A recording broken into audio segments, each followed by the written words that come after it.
আমাৰ অভিশ্ৰী এণ্টাৰপ্ৰাইজলৈ আপোনালোকলৈ স্বাগতম। আজি আমাৰ আগত আৰু এজন কাষ্টমাৰ আহিছে, তেখেতে গাড়ী নিব আহিছে আমাৰ নগাঁও বাইপাছ বৰহাটৰ পৰা। তেখেতক চিনাকি কৰি দিছোঁ, আহক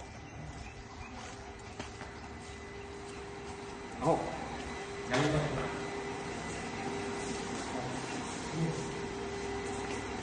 আমাৰ দাদা নগাঁৱৰ পৰা আহিছে আমাৰ তাত গাড়ী নিবলৈ। তেখেতক অলপ গাড়ী আমি ডেলিভাৰী দি আছোঁ, নগাঁও বৰঘাটৰ পৰা আহিছে। দাদা নমস্কাৰ। নমস্কাৰ। আপোনাৰ নামটো কওক আৰু কেনেকৈ ইয়াত আহিলে এইটো বিষয়ে অলপ আপুনি কওক।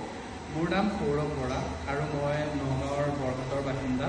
মই সঘনে মাজে মাজে ফেচবুক মই ব্যৱহাৰ কৰোঁ আৰু তাতে এটা পেজত মই ইয়াৰ এডভাৰটাইজমেণ্টটো দেখিলোঁ। সেই এডভাৰটাইজমেণ্টটো চাই মই বহুত ভাল পালোঁ, মন পচন্দ হ'ল। সেইকাৰণে মই ইয়ালৈ গুচি আহিলোঁ এখন গাড়ী কিনাৰ উদ্দেশ্যে। হয় হয়।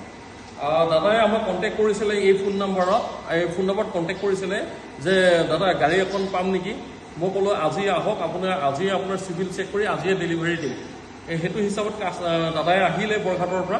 আজি এতিয়া গাড়ীখন মই ডেলিভাৰী দি আছোঁ, তেখেতে লৈ যাব বৰঘাটলৈ লৈ যাব নগাঁও।